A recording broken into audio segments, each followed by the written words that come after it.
About 30 miles east of the American perimeter on Guadalcanal, at Aola Bay, a group of 267 Marines began their initial forays into the jungle on the morning of November 6, 1942. Establishing the perimeter surrounding Henderson Field, the airstrip utilized to launch strikes against nearby Japanese forces and defend the Marine position, had taken a lengthy and difficult toll on the Marines. However, Japanese troops were free to move anywhere outside the protected area. Even though they were exhausted from the terrible fights of the preceding weeks, they were still a formidable force, and the Japanese High Command was still working to equip and bolster them. Under the command of Lieutenant Colonel Evans Carlson, the soldiers departing Aola Bay were Marine Raiders, a brand new Marine force. They had received training utilizing novel and contentious ideas that Carlson himself had invented. These concepts were now being tested. Marine Major General Alexander Vandegrift, who commanded the 1st Marine Division on Guadalcanal, gave the raiders their orders. On November 5th, an airplane dropped the order to Carlson. To find out what Japanese forces were east of Henderson Field, the raiders were to perform reconnaissance. In addition, they were to confront any Japanese soldiers escaping into the jungle to the south from Coley Point, where American assault had pinned down significant enemy forces. They were entering essentially blind. The number of enemy soldiers in the region the raiders were supposed to cover was essentially unknown. Nobody was aware of their possible hiding places or the routes they were taking. It didn't really matter. That was the raiders' purpose without such knowledge. Even among the elite Marine Corps, the mission would become an epic battle that lasted over a month, making the controversial raiders almost legendary. Carlson's Raiders, Marine Corps Guerrilla Warriors. The gloomy days following the Pearl Harbor attack marked the start of the raiders' voyage to Guadalcanal. Based on leadership and teamwork philosophies he had seen in China in the 1930s, Evans Carlson had been advocating for the creation of a commando-style unit of Marines to conduct guerrilla-style, hit-and-run missions. When Carlson was posted to China, he had watched Mao Zedong's 8th Route Army and was struck by its ethics and collaboration, which he believed would mesh well with those of a democratic nation founded on equality and fairness, such as the United States. Carlson noted that in the Communist Chinese Army, commanders gave their soldiers an explanation of the rationale behind their battles and urged them to voice any opinions or suggestions that would improve the Army's performance. Since Americans took pride in their ability to think independently and did not have a culture of mindless deference to authority, Carlson believed that this would fit right in with the American military. According to Carlson, these ideas may be combined to create soldiers who, after being made aware of the purpose and objectives of their missions, would use their initiative to further overall objectives. Many Marine officers believed Carlson's thoughts contradicted the structure and discipline required by a military organization. Even though several agreed with him, they viewed Carlson as a communist sympathizer at worst and a moron at best. But the Roosevelts were an ally of Carlson's. The Marine officer had formed a kind of connection with the commander-in-chief while serving in the security guard detachment of President Franklin D. Roosevelt in the early 1930s. When James Roosevelt, the president's son, received a Marine commission just before the war, Carlson also mentored him. The fact that Carlson had a direct line of communication with the president that went over the established chain of command made him even less reliable in the eyes of some. Carlson did, however, receive his unit, which had started to organize in the San Diego area in February 1942. Marines began to hear that an unusual officer was creating a brand new unit that would soon be put into action. The daring and eager started to trickle in. Many described being asked if they believed they could strangle or slash an enemy's throat during a tough interview procedure that included questions about their ability to starve and suffer and go without food and sleep. Those who were uncertain or indecisive were expelled. Accepted personnel were assigned to train at Jock Farm, located on the grounds of what is now Marine Corps Air Station Miramar, south of Camp Elliott, California. After gathering his new recruits, Carlson gave them an explanation of their mission and the cause they were fighting for. The guys were then introduced to the Raiders' motto, Gung Ho.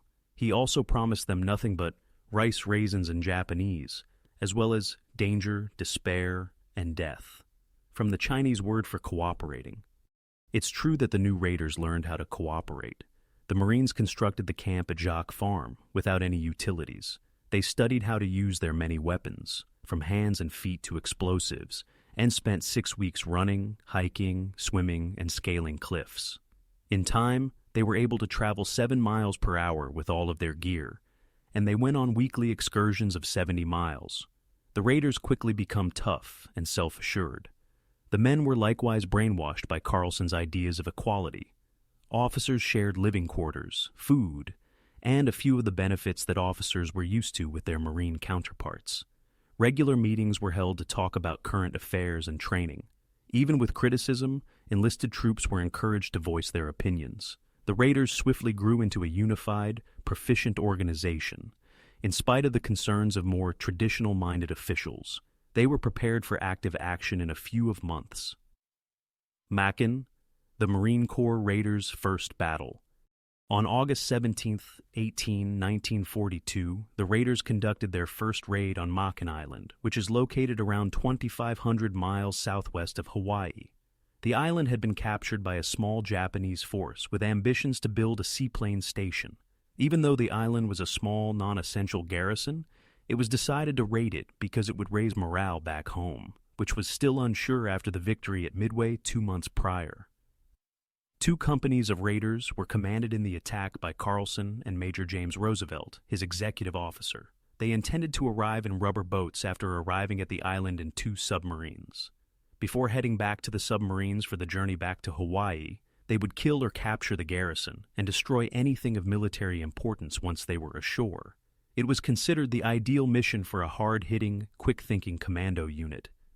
The raid was eventually carried out, although there were several challenges. The Marines had to paddle to shore in the pitching waves, losing their weapons and equipment as they went. And the surf was very strong. The boat's motors immediately became flooded. There was fierce fighting since the opposing garrison defended themselves swiftly and bravely after landing. Although the raiders battled valiantly, the fog of war set in. Communication issues arose, and some later criticized a lack of aggression. When it came time for the weary raiders to return to the subs, the surf once more presented a significant challenge, postponing their meeting with the warships until the next day. Later, there was controversy when allegations surfaced that Carlson thought about giving up. This topic was debated for decades.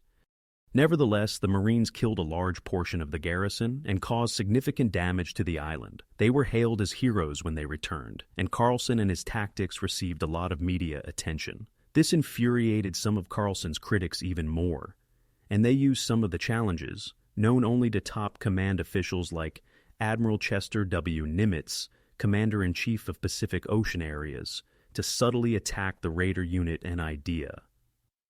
Guadalcanal's behind enemy lines. Carlson himself yearned for another opportunity to demonstrate his methods and unit. Guadalcanal would be the site of that chance. The raiders appeared to be the ideal choice for General Vandegrift when he needed someone to operate behind enemy lines, or outside the Marine cordon. Carlson yearned for that. They would effectively work alone, patrolling, striking the adversary, and then disappearing into the forest to attack another location. Carlson chose 2 of his firms to come to Guadalcanal to start operations, with the hope that other companies would follow, after the raiders had by this point relocated to a camp on the island of Espiritu Santo. Captain Richard Washburn's E Company and Captain Harold Thronson's C Company were selected. They boarded the USS Manly, a converted destroyer transport, on October 31st to travel to the beleaguered island of Guadalcanal. When a storm hit, the small ship was rocked around in the strong waves, and nearly all of the raiders got seasick. When Manly finally reached Aola Bay at 05:30 on November 4th, the Marines disembarked from the ship using Higgins boats. They could see the verdant forest growing directly up against the beach as they got closer to the shore. The Marines would soon discover that although the forest was stunning from a distance, it was also rife with peril, illness, and adversity, unlike anything they had ever experienced. They were concerned about the adversary as well. Were they ready to unleash lethal machine gun fire and mortar bombs on the flimsy landing craft, or did they conceal just within the verdant foliage? Fortunately, the Japanese were not present to welcome them. As a prearranged signal to direct the Marines to shore, 2 Allied men were waiting for them close to a campfire. They were Australian intelligence officer Major John Mather and Martin Clemens, a British national who was in charge of setting up the native scouts in Solomon Islands. Watching, the raiders stepped from the boats and landed, armed with weapons but carrying very little in the way of comforts and equipment.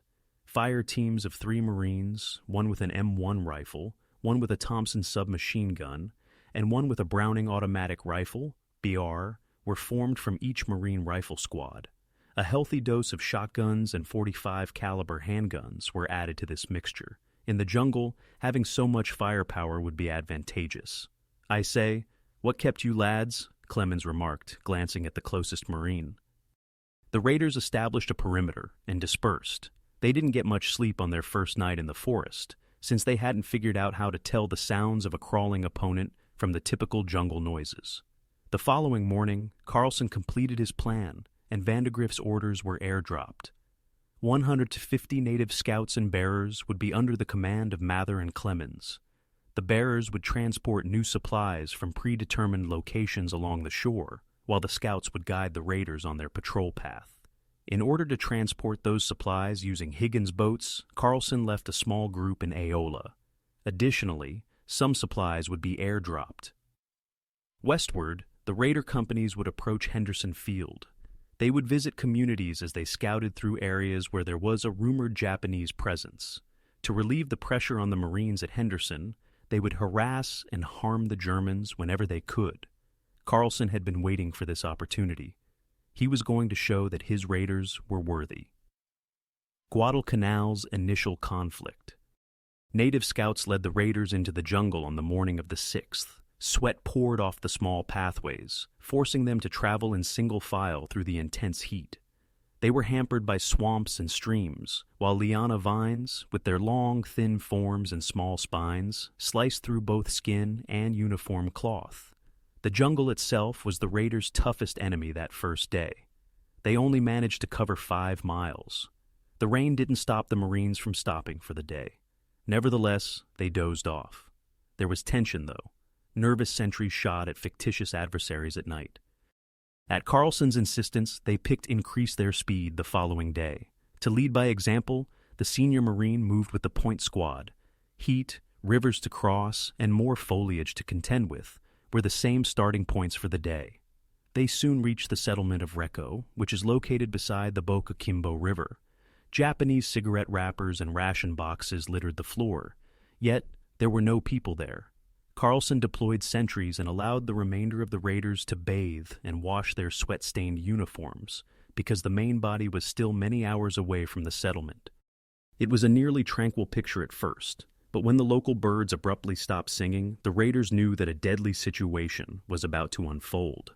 The Marines rushed to action as rifle bullets broke the silence a few seconds later. With their rifles held above their heads, they trudged into neck-deep water while plumes rose around them from bullet hits. The whole group survived since the fire was mercifully erroneous. 1 Marine, PFC. When the gunfire began, Warren Alger leaped for cover, but he was caught in a maze of liana vines and hung 3 feet above the jungle floor. He had to wait for assistance from his fellow raiders because he was unable to free himself. Private Darrell Loveland and other Marines started looking for the Japanese. They soon arrived to a tiny area. It showed 10 Japanese soldiers huddled over a dead pig that they were skinning. The hungry Japanese might have been too tempted by the promise of food, but Loveland and his fellow Marines were determined not to waste their good fortune by surprising the enemy. 2 were killed in the first salvo of their fire, and the others fled. Private Lowell Bulger discovered one of them laying in the forest, injured, after the raiders pursued. The wounded Japanese were dragged to the trail by him. The soldier died shortly after his intestines dangled hideously from his exposed tummy. A tiny oilskin packet was stitched within Bulger's uniform folds. It had some papers and some cash in it. On the Metapona River, fighting. Their first altercation was over. A few miles west of Reco, in the town of Binu, Carlson relocated his raiders. From Binu east to Aola Bay, they had not discovered any significant evidence of Japanese troops. They could now focus their efforts on Henderson, to the west.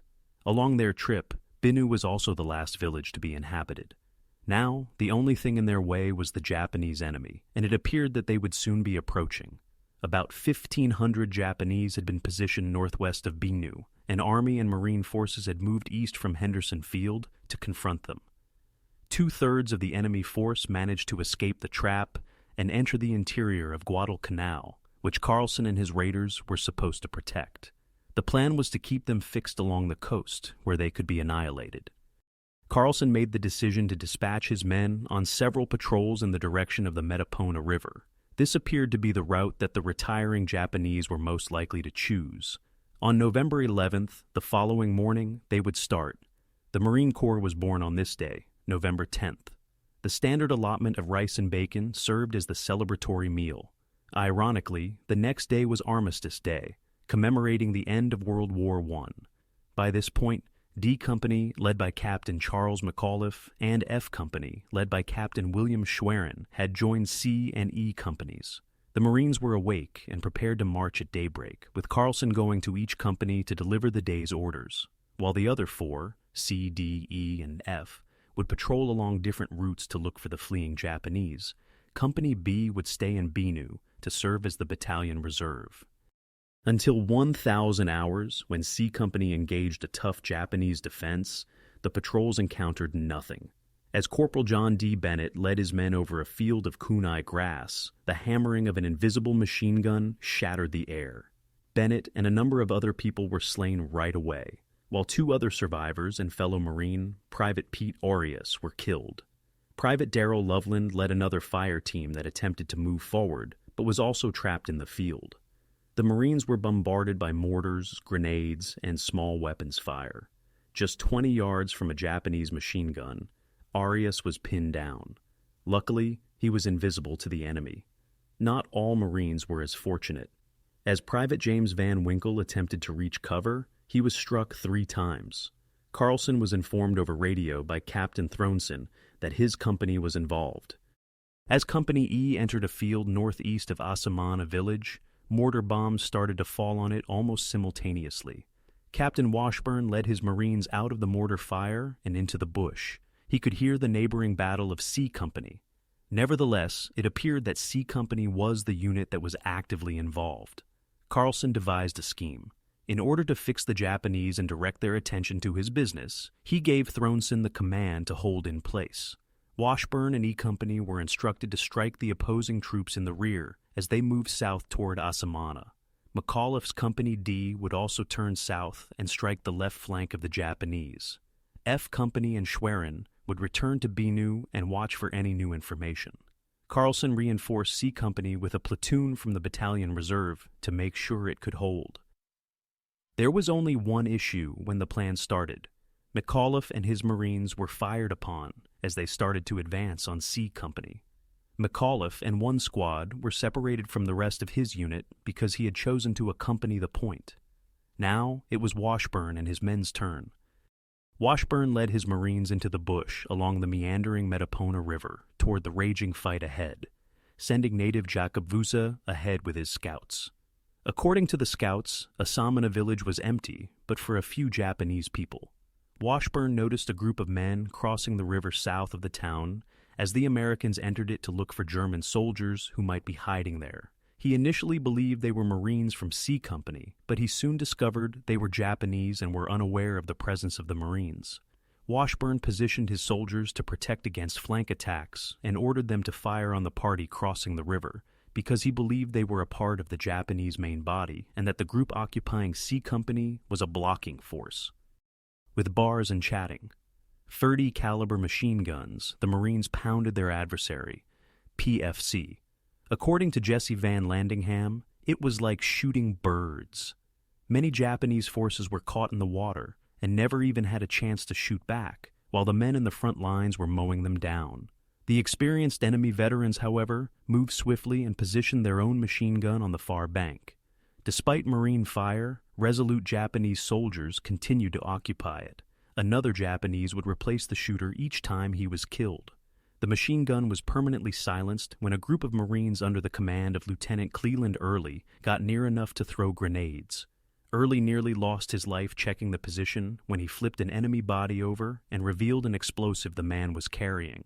Fortunately, the young Marine only used one hand to pick up a few pieces. He continued to fire even though he knew he would die. The anticipated counterattack quickly materialized, with 2 Japanese companies moving on Washburn's flank around 11:30 a.m.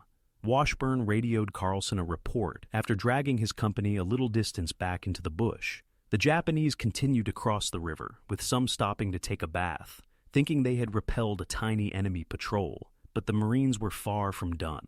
Washburn regrouped his troops, sending 2 platoons on a fresh assault, while a third circled to the north to launch its own flank attack. The Japanese had fallen entirely unprepared, and the Marines' lethal crossfire killed many of them. But as previously, they rallied swiftly and retaliated, launching further mortar fire into the American lines. The jungle was hot and humid, with little attacks and counterattacks alternating. Just 10 yards away, Marine Lieutenant Robert Burnett killed a Japanese with his lethal shotgun. Grenades ripped through human flesh and greenery as machine guns tore from both sides. Until the Marines started to run out of ammunition, this continued for around 6 hours. The larger enemy numbers now began to show. Instead of taking the chance of being outflanked, Washburn chose to retreat. Slowly, the Japanese surrounded them. The raiders had a route out by a trail that led north across a gully. Washburn covered the retreat with a machine gun at its mouth before removing his platoons one by one. As his fellow raiders escaped the Japanese trap, a young Marine named Private Joseph Allman laid down covering fire and manned the gun. The 20-year-old Marine was slain after being overpowered before he could flee. He was aware of his impending death, stated Private Lathrop Gay, but he kept firing. Allman's devotion earned him a posthumous Navy Cross, enabling his company to resume combat. Captain McAuliffe, who was pinned, managed to free himself and the remaining members of the squad from their cut-off location, but he was unable to rejoin the rest of the company. A few hours before a platoon sergeant returned with the rest of the company, he finally led 9 Marines back toward Binu. With little difficulty, Thronson also freed his raiders from their position and retreated. Pete Arias eventually crawled to safety through the enemy fire, but he did not receive the order to retreat in the commotion. Uncertain of what exactly was going on in the turmoil, Carlson assembled B and F companies at Binu and advanced toward the combat. An hour later, he discovered C Company walking in a trance, unkempt and seemingly without a leader. With his raiders pointing to the Japanese position with a homemade arrow made out of Marine T-shirts, the colonel ordered an airstrike from Henderson Field.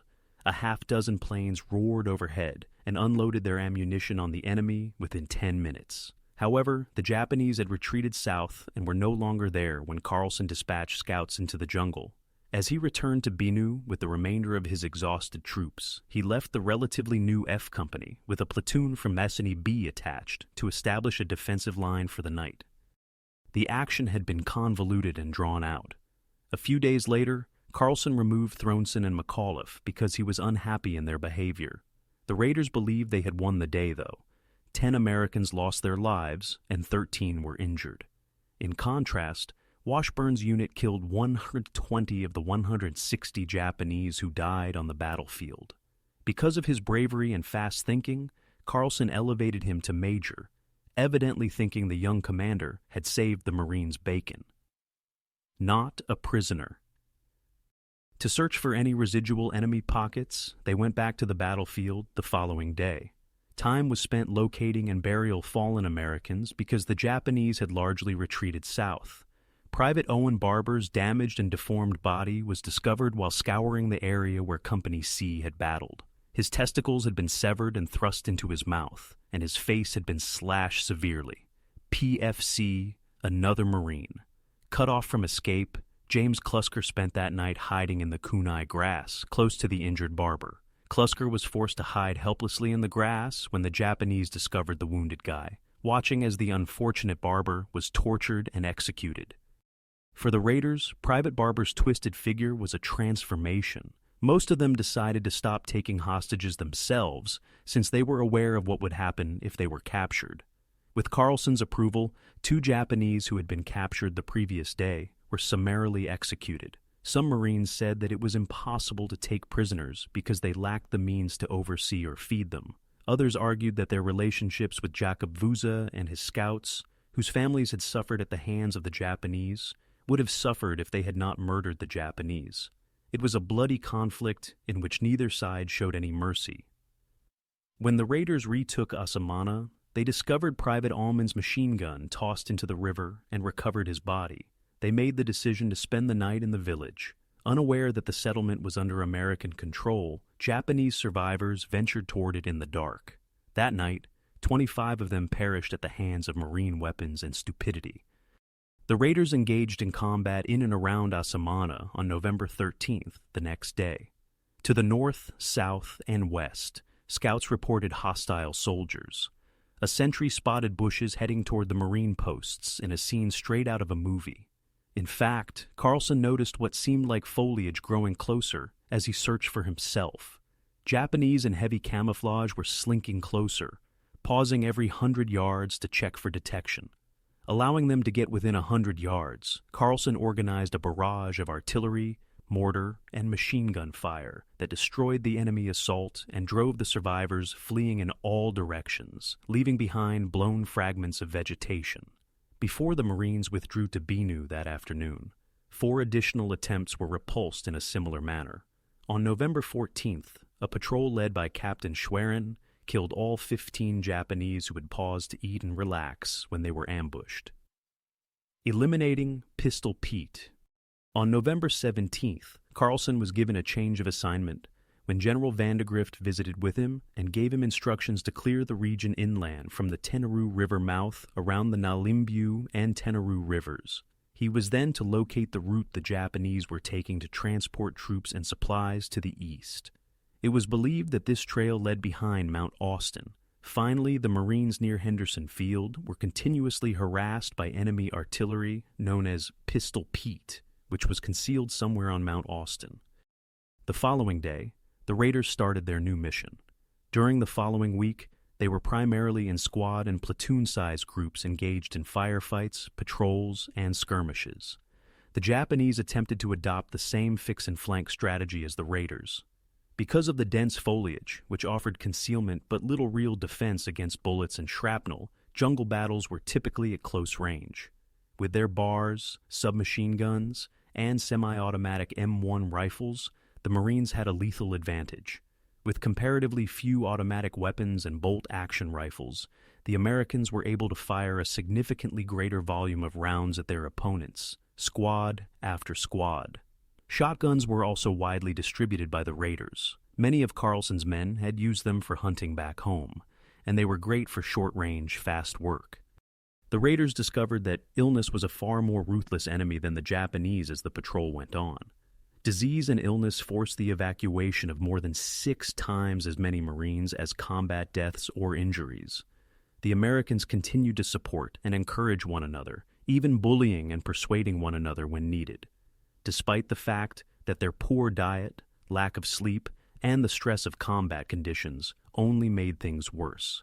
In the Guadalcanal jungles, Carlson's efforts to instill in his men a sense of pride and collaboration paid off. Their tenacity and perseverance would have allowed them to stay in the bush for so long and achieve so much.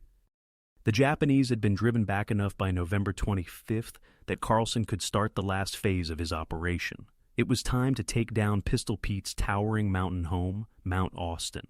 The perimeter of Henderson Field would be considerably more secure if the Japanese cannon were removed from its high position. Furthermore, any enemy east of Henderson would be isolated, starved, and cut off if the Japanese path used to transport men and supplies was blocked. The Japanese forces already appeared to be nearing the limits of their endurance. Patrols frequently discovered discarded ammo and weaponry, which the typically orderly Japanese soldiers would not carelessly throw away. The Imperial Army soon sent new rifles to all of Jacob Vuza's scouts. In an effort to locate the elusive firearms, the raiders gradually drew closer to Pistol Pete. While advancing on November 28th, A and F companies discovered a dug-in artillery installation that was armed with 75mm shells but lacked cannon. Although unable to locate their objective was disappointing, Captain Schwerin was encouraged since the terrain made it difficult to maneuver guns. Pistol Pete must have been around. Companies B and D looked for the trail in the interim. Lieutenant Oscar Petros and his raiders emerged from the jungle onto a trail as dusk was drawing near. Before nightfall, they followed it up Mount Austen for a little distance. Moving in the dark was too risky. A close-quarters confrontation with Japanese soldiers would be confusing and brutal. If it was the primary supply line, they couldn't be certain. On November 30th, a patrol navigating a narrow gully finally discovered a significant finding, a thin, imperceptible piece of wire, precisely the type that is used to link an artillery field telephone to its command element. The patrol cautiously followed the wire to the Lunga River, alert for hostile ambushes. There was a Japanese camp on the south side, empty of enemy troops. The Marines searched and discovered Pistol Pete sitting next to a 37mm anti-tank gun. The raiders were so ecstatic that they ripped the rifle apart, taking apart every component they could. They hurled the parts into the dense jungle vegetation at a neighboring hill where the Japanese would have a very difficult time recovering them. The components of Pistol Pete had been abandoned to rust slowly into the foul-smelling ground. The most magnificent of all our events. A small group of 6 raiders under the command of Corporal John Yansy made another find the same day. On one of Mount Austen's slopes, a bivouacked Japanese company of 100 men slept with its guard down. Rain pelted down strongly as small arms leaned against trees in the center of the encampment. Despite being vastly outnumbered, Yancey was relying on the Thompsons and bars his troops were carrying to win the battle. The Marine unit had the edge of surprise and rushed directly into the center of the camp, spraying everyone with automatic fire. Those Japanese soldiers who did not collapse where they lay attempted to flee uphill into the bush or downhill into the neighboring river. But they were unarmed, stunned, and had no way to get their guns back. They were pursued by the raiders, who slaughtered as many as they could. The Marines could see the destruction they had caused when the battle was over, peering out over the steaming barrels of their weapons. Where they had rest just moments earlier, 3/4 of the enemy lay dead or dying. A few raiders and native scouts later moved among the Japanese, slamming bayonets into anyone who still breathed. They were disposed of in a mass burial. The young corporal's initiative was praised by Carlson, who described it as the most spectacular of any of our engagements. Yancey later received a Navy Cross for his conduct. The Petros Patrol. On December 2nd, there was yet another indication that the Japanese were losing ground. During a heavy downpour, a patrol under Lieutenant Petros discovered a small group of enemy soldiers. They gathered around an apparently sheltered fire they had constructed, and they had not bothered to erect sentries around their perimeter. The raiders approached their drowsy quarry in silence until they were only 50 yards away. The entire patrol then opened up with automatic guns at the officer's instruction, letting out a barrage of lead. In seconds, 10 Japanese were taken down. Petros shuffled among the corpses, looking for anything that would be useful to intelligence. He could tell a lot just by looking at them. They were pale and sickly-looking, emaciated beyond words. Each of them had a gun, but none of them had a full clip of ammunition, and their clothing were in shreds, he recounted afterwards. The Japanese surrounding Mount Austen were running out of patience due to the generally bad state of Japanese logistics, and the raiders' attempts to disrupt their supplies and annoy them. The Petros Patrol was blessed with another bit of luck. After leaving the battlefield, they discovered a path that wound toward the Montanico River via open meadows and the slopes of Mount Austen. There were indications of frequent use on the path. Petros thought this was the primary supply line they were looking for. Carlson asked for permission to stay longer, even though the raiders were supposed to retreat to the perimeter, partly to check if this track was the supply route. The raiders were permitted to remain by Vandegrift. 6 hours uphill. Carlson had to convince his Marines, who anticipated returning to Henderson Field, to spend more time in the jungle, whatever Vandegrift permitted. Many officers would have just assumed that their soldiers would obey instructions without question or protest. Carlson's Raider Battalion was founded on the principles of solidarity and shared adversity, and even the lowest private understood the rationale for his instructions. Gathering his soldiers, the seasoned Marine officer explained his mission. 6 Raider companies were in attendance. Carlson announced that he was sending Henderson the 3 who had spent the most time in the jungle. These companies were C, D, and E. Captain Washburn was chosen by him to guide them back. The raiders would circle the mountain and return to the main American position, because they were now on the mountain's south side. In order to complete a last mission, Carlson would lead companies A, B, and F to Mount Austen. On a ridge close to the mountain's summit, one of the scout patrols had discovered an unoccupied Japanese defensive position. When the Japanese came, Carlson wanted to ambush them by getting his raiders there first. They would need to use all of their strength and resolve to ascend 1,500 feet up, challenging in steep slopes and ridges. Once the enemy had been routed, this team would descend Mount Austen's northern flank and continue the 2-mile journey to Henderson Field. On December 3rd, the ascent of the mountain was a 6-hour uphill trek through the rainforest, with steep slopes covered with foliage and wet leaves. Thick mud layers were added by the nearly constant rain.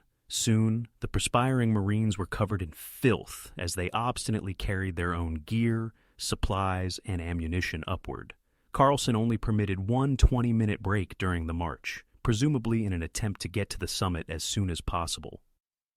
When they eventually arrived at the vacant spot close to the summit, his feeling of haste paid off.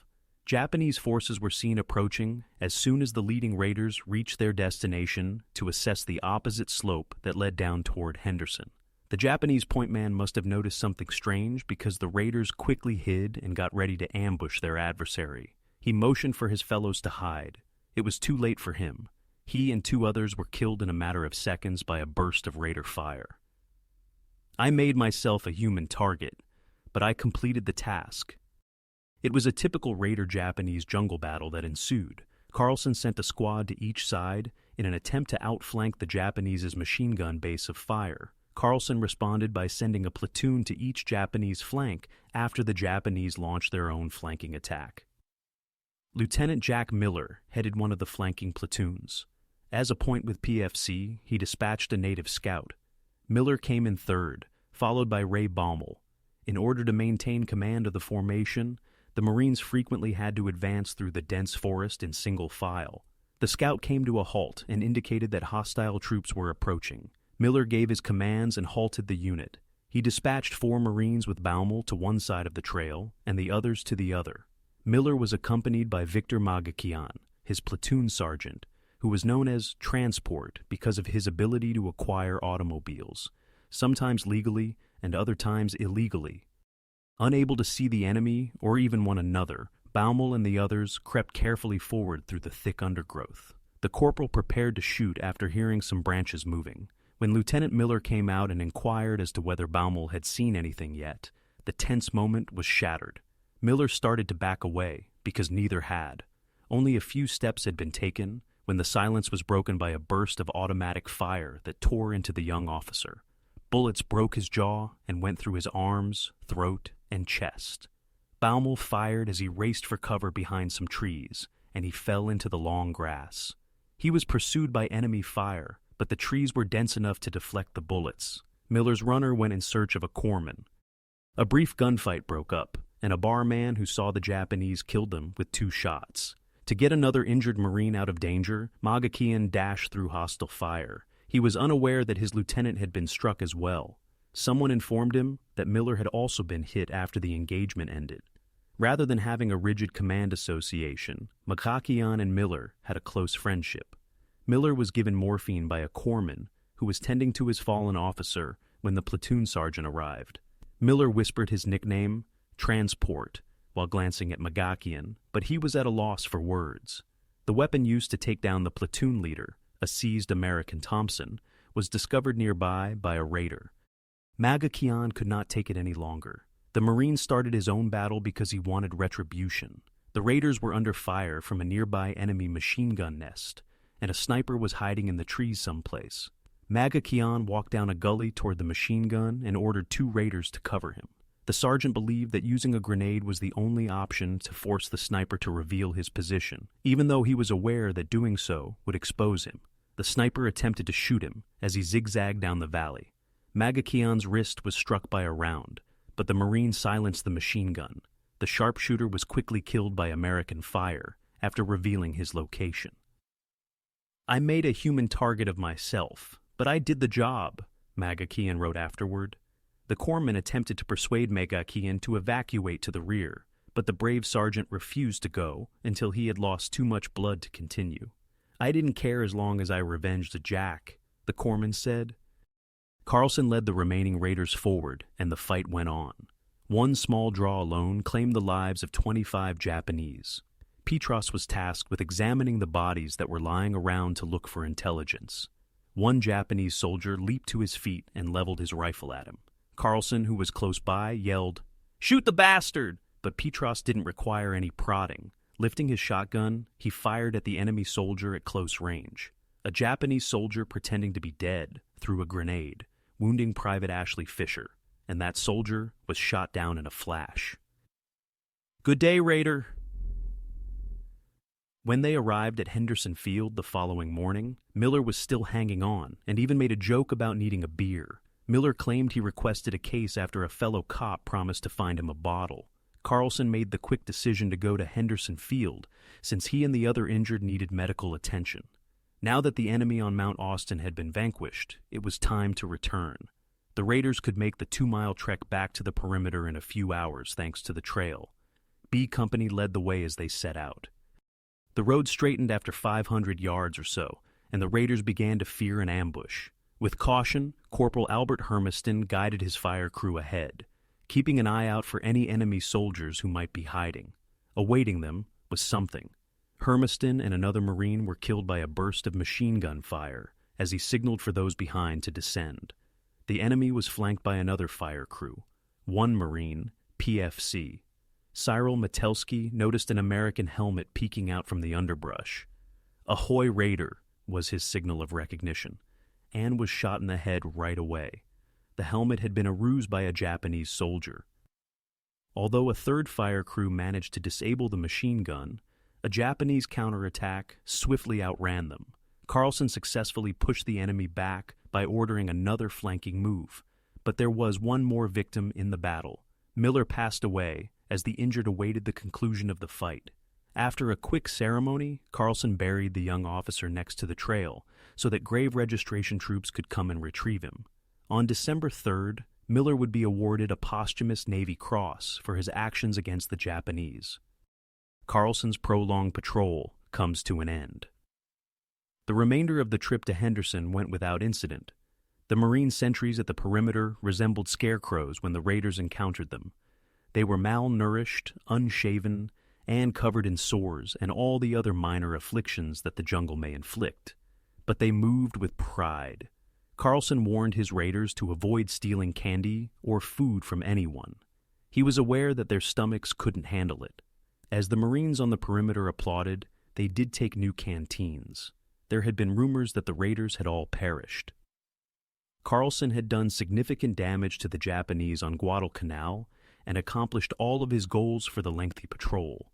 He was rewarded for his training regimen and his raiders' unwavering bravery. The press took notice of the courageous patrol and featured Carlson and the raiders in national headlines. It was the pinnacle of Carlson's career, and General Vandegrift gave his regiment a unit citation. Regretfully, Carlson's original raider idea was quickly destroyed by conflict. Following the battalion's transfer to the newly formed 1st Marine Raider Regiment, Lieutenant Alan Shapley quickly established his own, more traditional style of command. Carlson was appointed executive officer of the regiment. He was rotated home by the summer of 1943, supposedly for medical reasons. His unconventional methods had upset too many people in the Marine High Command. The Raider Regiment itself was dissolved and reorganized as a regular regiment before the beginning of 1944. Nevertheless, the Marine Corps eventually made progress with the Raider concept. The concept of a fire team gained traction, and both Marine and U.S. These days, they are used in the Rifle Squad by Army forces. The After Action Review, AAR, which military forces utilize to identify what went well and what needs improvement, is a legacy of the conversations and criticism Carlson had with his raiders following a mission or training exercise.